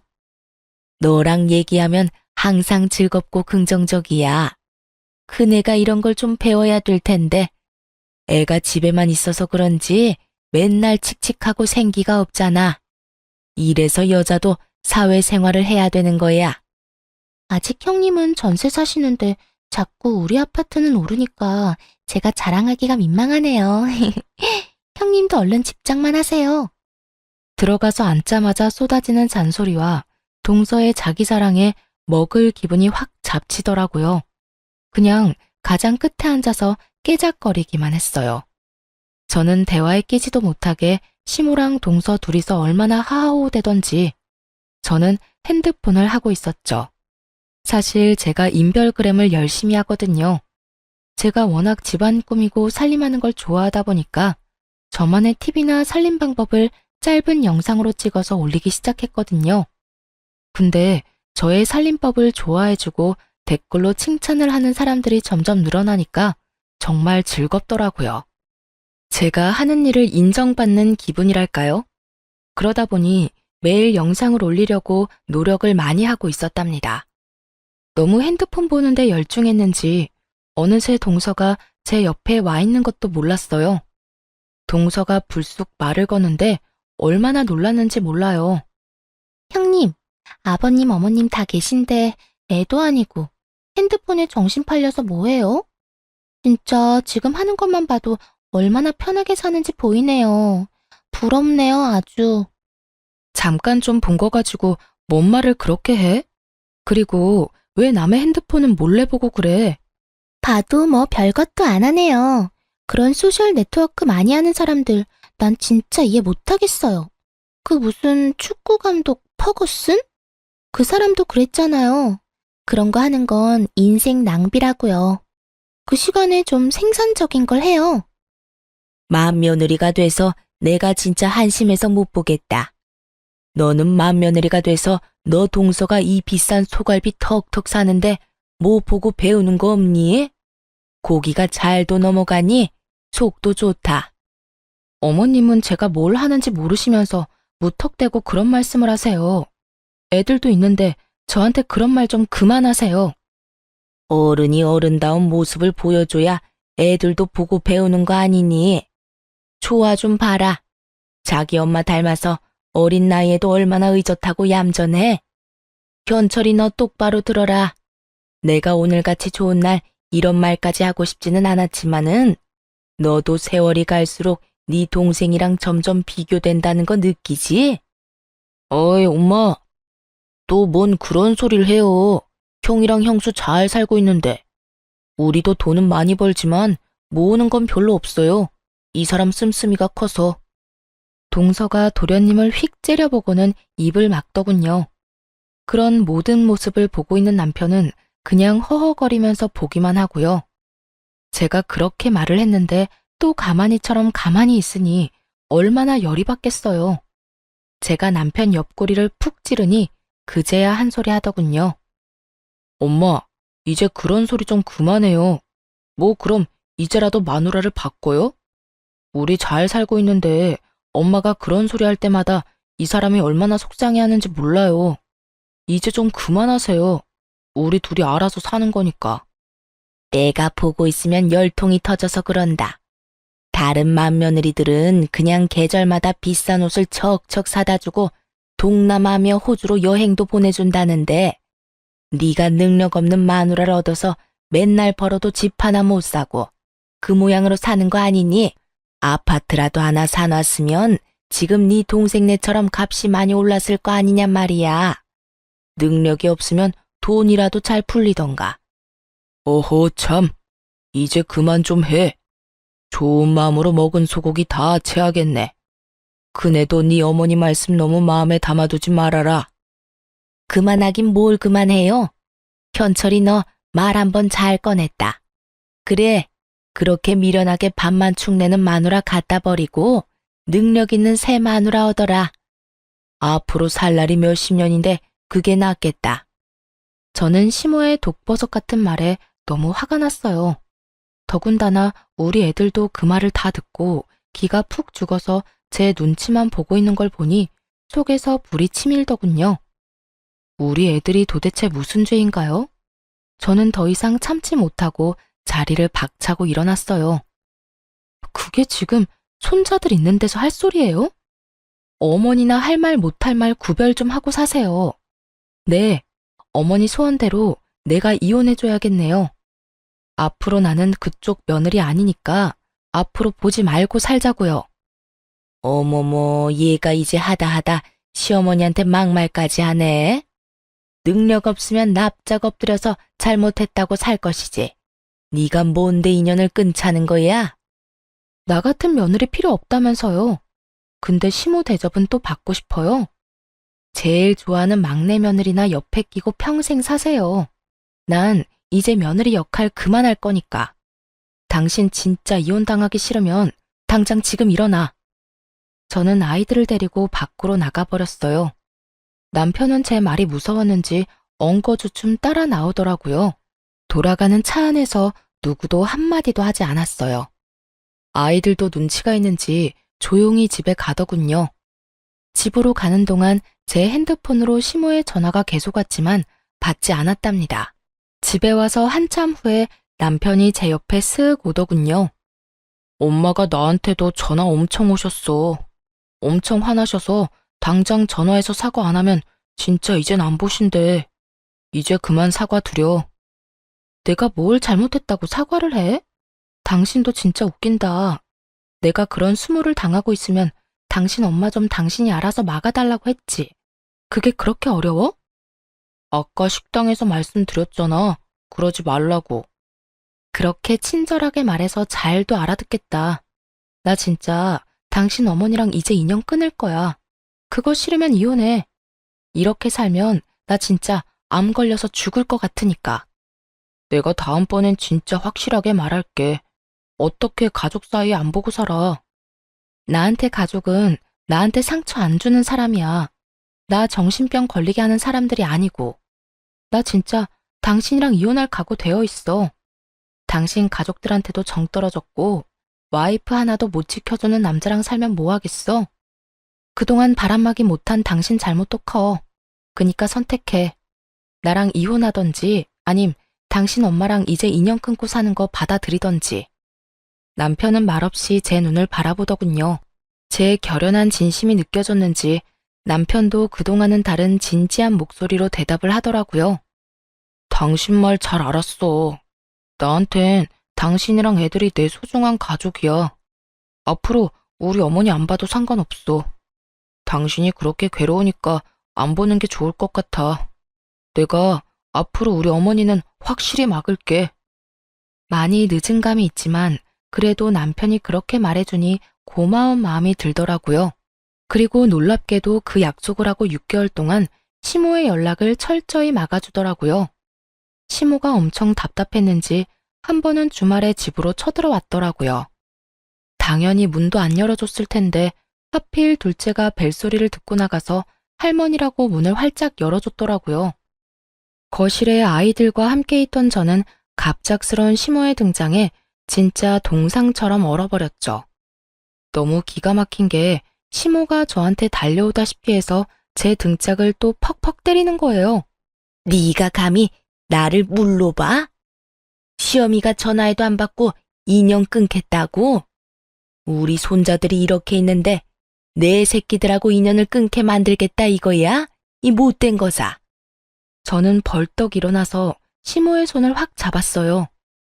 어머니야말로 나한테 그렇게 상처 주고 동서랑 차별하는 거 미안하다고 해야 되는 거예요. 나한테 한 번이라도 고맙다 미안하다 해봤어요. 네가 우리 아들을 망치고 있는데 내가 왜 너한테 고맙다고 해야 되니? 난 정말 애들만 아니면 우리 아들이랑 너랑 이혼시키고 싶은 사람이야. 남편이 처음으로 자기 엄마한테 큰 소리를 버럭 질렀어요. 왜 남의 집에 와서 소란이에요? 이 사람이 어머니 안 본다면 나도 안 보고 살 거예요. 나한테 가족은 애들이랑 내 처고 내가 지켜야 될 가족은 이쪽이에요. 더 이상 이 사람한테 상처 그만 주고 나가요. 계속 이런 식이면 나 진짜 엄마 안 봐요. 어머, 너 네가 어떻게 나한테 그런 말을 하니? 제가 너를 이렇게 망쳐놨어.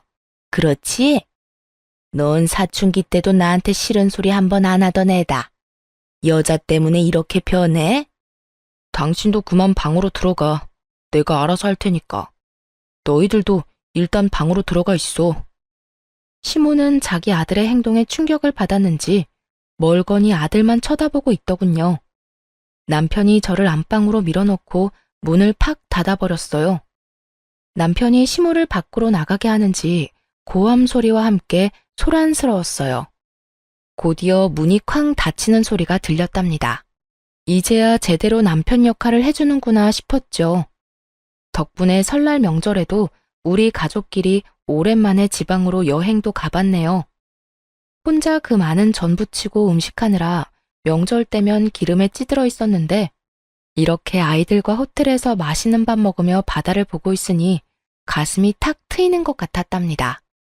역시나 가장 좋은 건 시모와 동서를 안 본다는 거였어요. 시모랑 동서 목소리를 안 들으니까 마음이 한결 안정이 된 게 느껴졌어요. 그러는 와중에 제 인별그램 계정에도 놀라운 변화가 일어났답니다. 팔로워가 점점 많이 늘더니 조회수가 급속도로 폭발을 하더라고요. 그러다 보니 생활용품이나 가전회사에서 저에게 스폰서 제안이나 광고 요청을 해오기 시작했어요.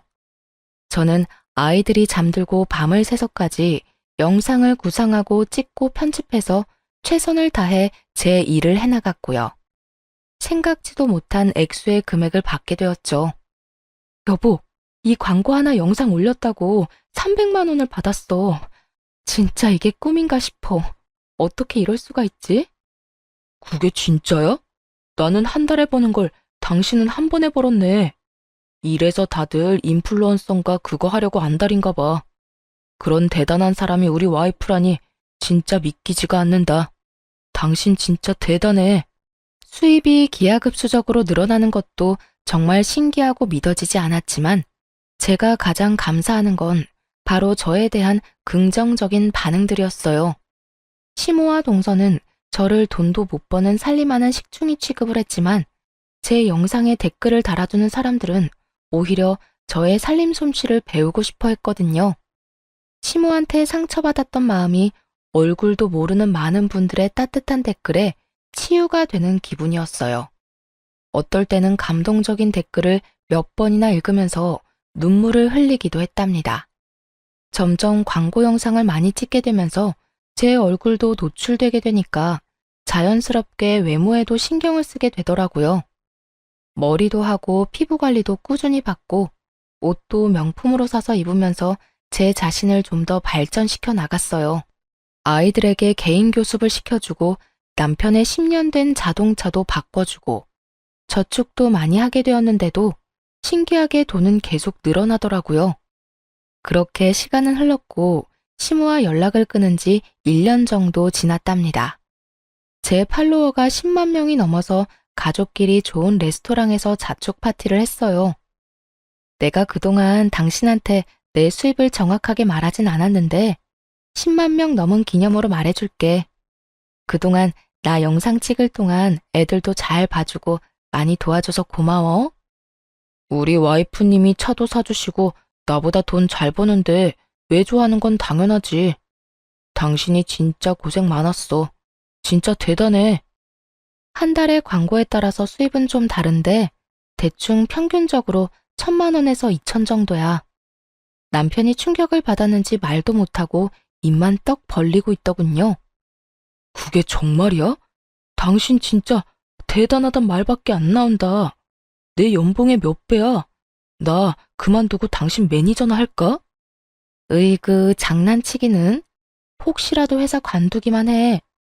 그나저나 이제 곧 당신 어머니 생신 아니야? 내가 좋은 레스토랑에서 대접한다고 전해. 진짜야? 이제 다시 왕래하고 지내려고? 며칠이었지? 당일로 약속 잡으면 되지? 다시 연락하고 그러는 거 아니니까 설레발치지 말고 그냥 생일 전 주말로 잡아.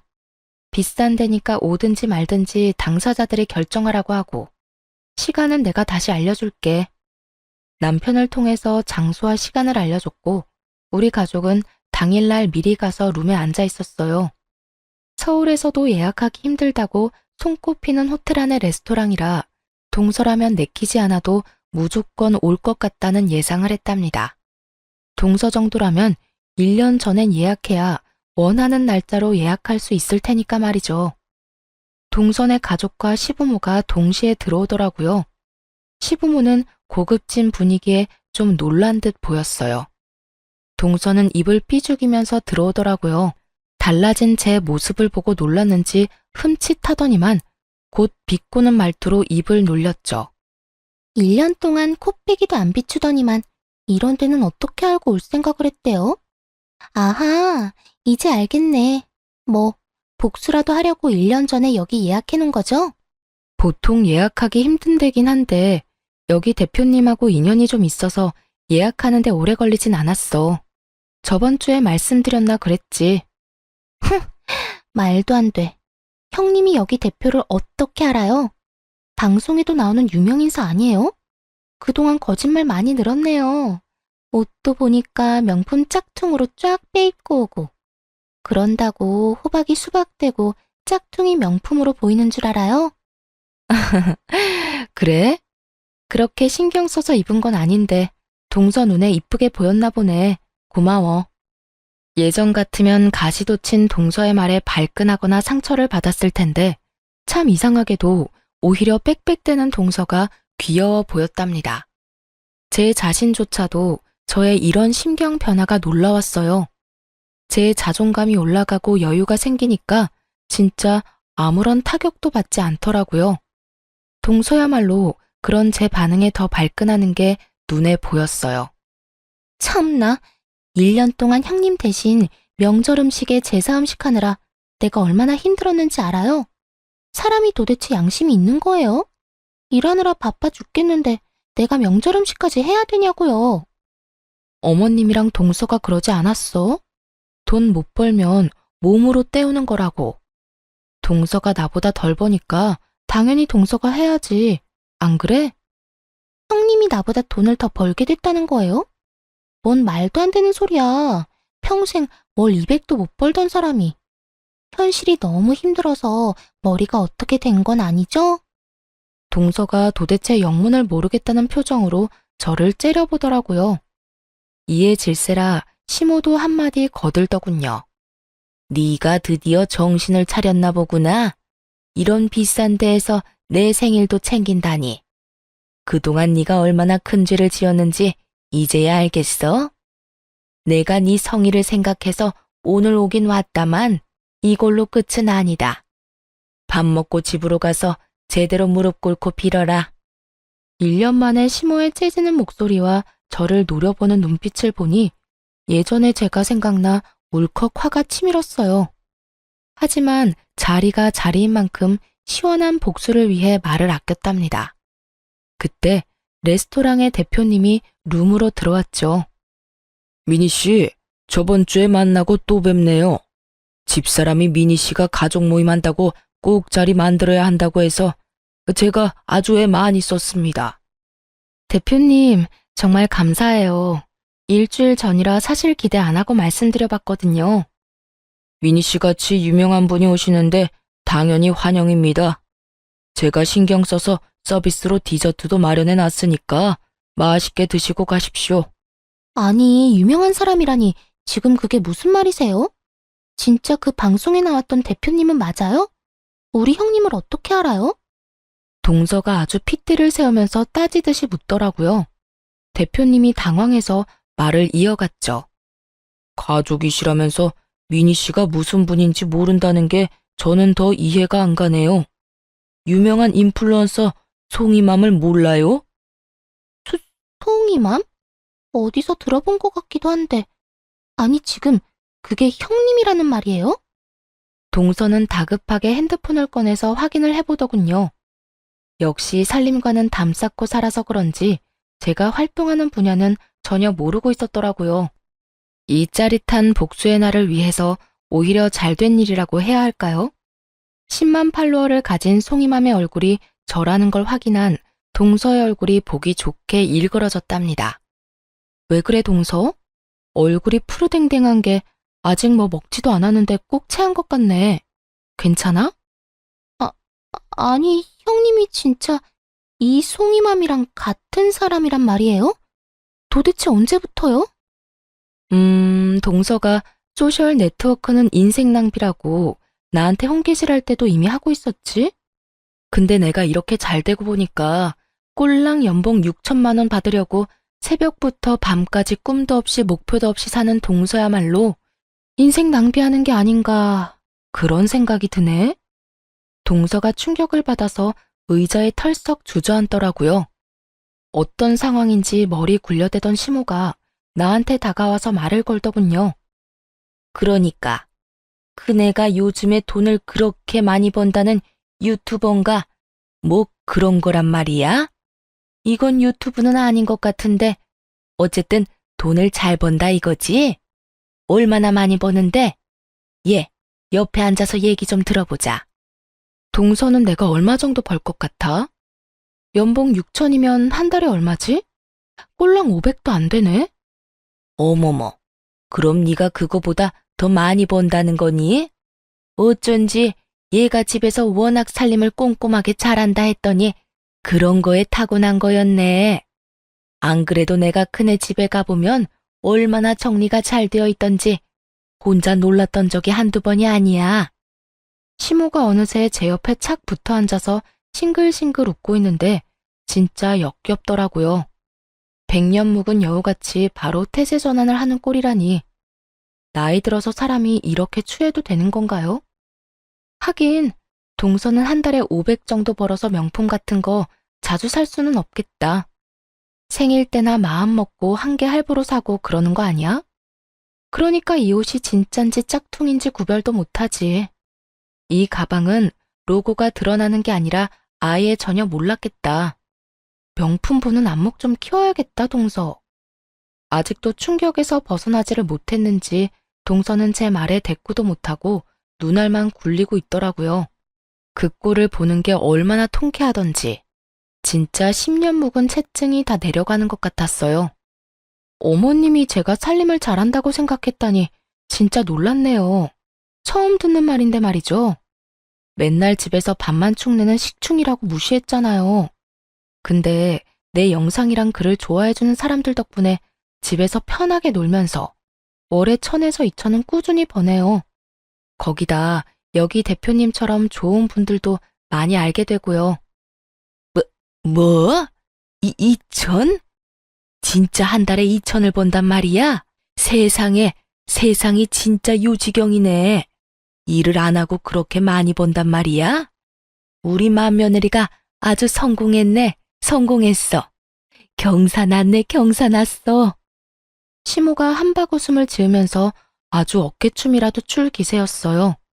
그 꼴을 보니 앞으로 보게 될 시모의 표정이 어떨지 아주 기대가 되더라고요. 나는 네가 이렇게 잘 될 줄 알았다.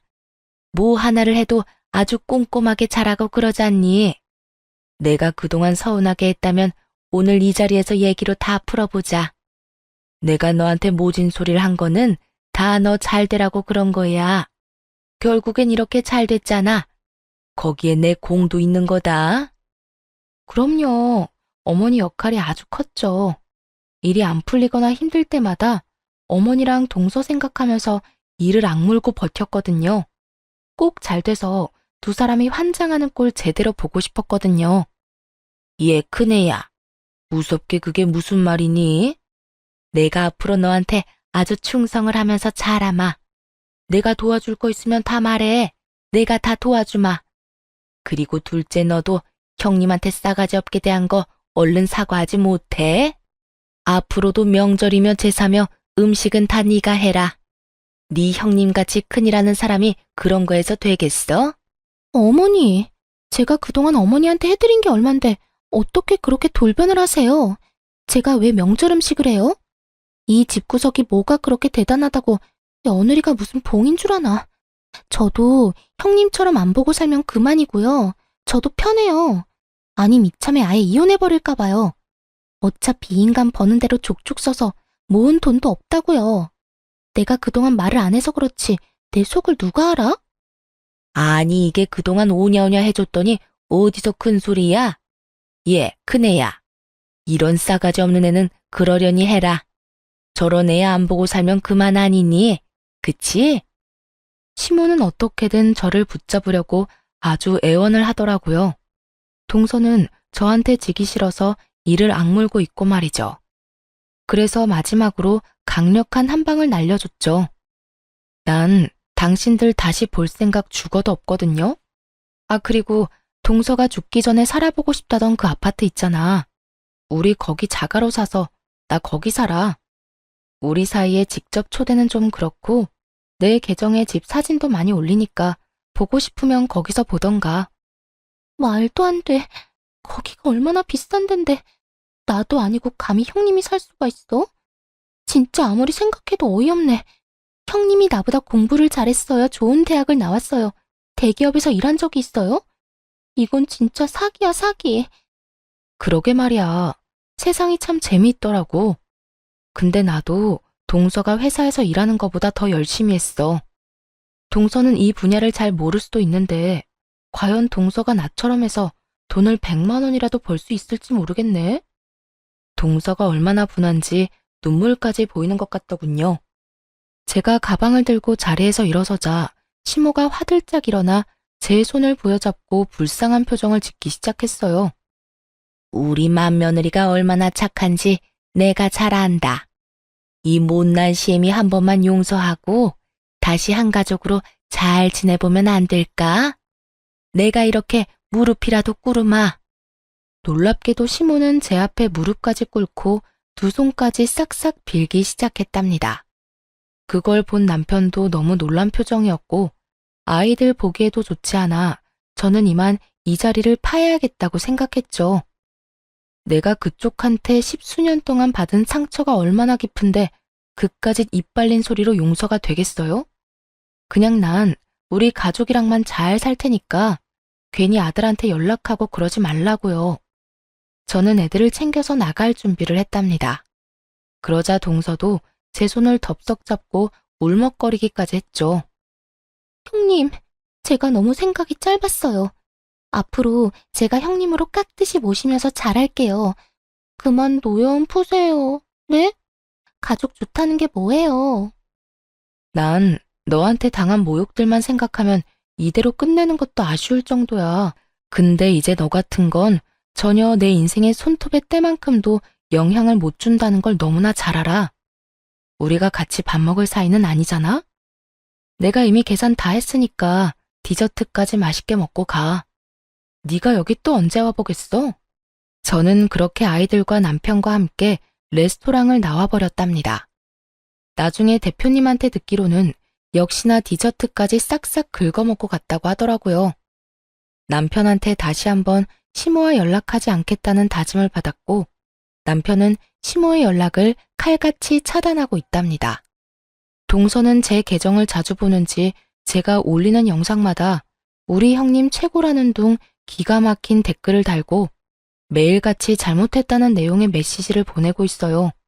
물론 보지 않고 다 지워버렸죠. 그러던 중에 동서 회사에서 저한테 같이 제품 홍보를 해달라는 제안이 왔더라고요. 좀 유치하긴 했지만 그 회사 영업팀에 최혜주라는 여자 때문에 어렵다고 해버렸네요. 대기업은 평판 같은 게 좀 중요하다면서요. 결국 홍보팀에서 말이 흘러나가서 동서한테 전해졌던 모양이에요.